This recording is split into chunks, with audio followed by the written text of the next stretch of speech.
So you might be wondering why the beads, I keep calling them beads, why the shells are not here. And it's because I just find them distracting. You know, I'm pretty much sure that I have ADHD and I don't need to be focusing on them in the meantime while trying to do a review, you know, thinking, will they fall off? Will it be too tight? Will I be able to take it off when the review is over? So you know what? This is gonna be the signal positive review. Cool? Cool. Hello one, hello all. It is the gothiest ghost of them all, Caspa in the flesh, and it's time for a review of Witch-Zango. This is the latest album from Zamrock band Witch. They have 7 albums in their back catalog, this being the 8th. And if you aren't familiar with Zamrock, Zamrock is an amalgamation of traditional African music with psychedelic rock, blues rock, acid rock, funk, and garage rock as well. The production in their back catalog, when they first started, it was very fuzzy, a lot of distortion, definitely a lot of feedback, which I felt added to the raw personality that this band had. And then later on going into funk and going into disco. And around the mid 80s, the band decided to pack it in, but now they are finally back. And I'm happy that their archival stuff was released as well. Otherwise, I never would have heard the first album and the second album, and I wouldn't know where to begin, and I couldn't do my homework on this. But I'm glad they're back. I'm glad that they are still kicking ass and still sounding very vintage, but not so vintage to a point where it sounds like they are backpedaling. On here, they are adding much more to this, much more effects, but not using the effect as a crutch. This time they are enhancing their sound even more. Like, the music could be very weighty at points and also very intoxicating, very sedating. Like, this album can sedate you and put you into this surreal, this serene, very euphoric place, and then rock you right after that with a heavy amount of funk and soul. And at points, this album does sound like a psychedelic dream. It definitely puts me into a place of serenity where I am just picturing myself just seeing all these colors, all these psychedelic colors. And I don't partake in drugs. I have no problem with them, but I don't partake in them. But I could imagine someone who does tend to be under the influence listen to this and go on the most colorful, most adventurous trip they've ever been on. Because I sure had this experience while listening to this sober. It's like I'm on this psychedelic island and the band is playing, there's people dancing, and the whole atmosphere is just changing around me. I'm just being transported place to place to place, but still on the island, but different parts of the island. And there's even a cave underneath the island too.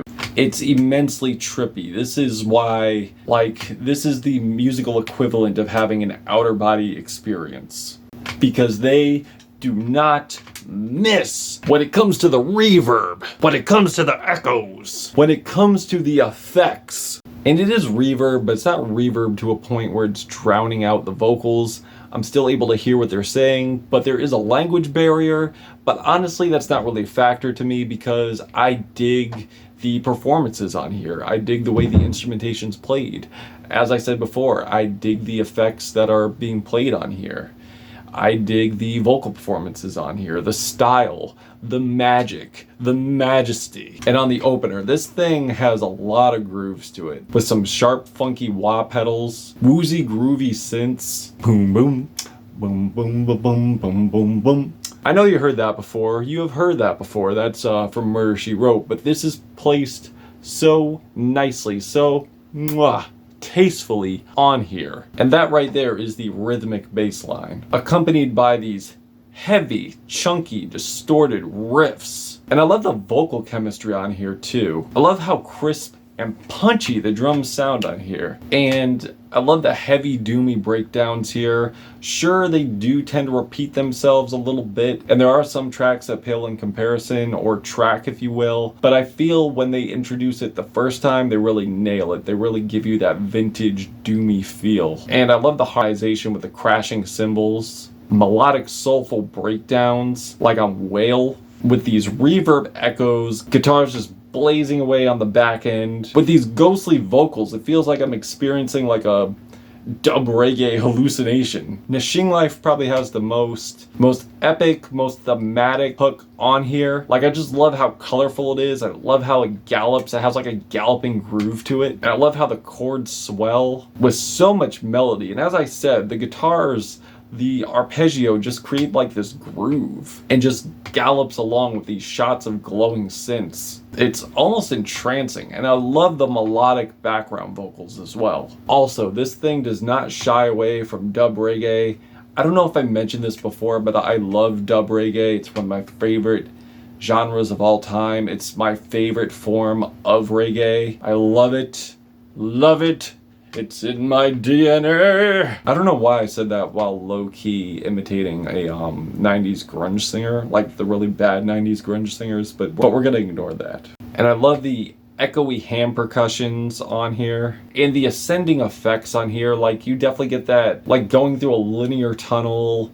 You're just experiencing all these sounds. All these sounds are just so tangible. You could hear them, you could feel them on here. And the message is lovely as well, with being amongst people who are very peaceful. There's no racism. There's definitely anti-war here. Everyone is just getting along. And there's a lot of serenity here. A lot of very loving, embracing people here.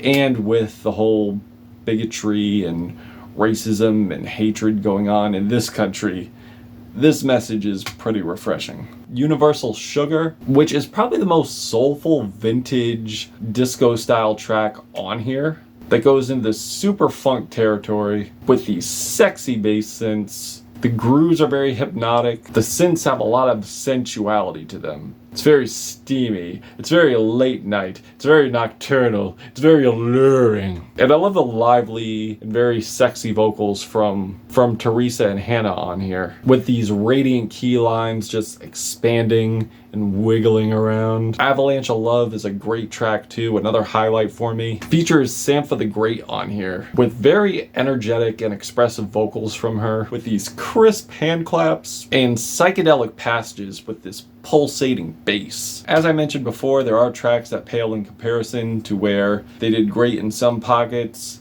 and kind of meandered in the other.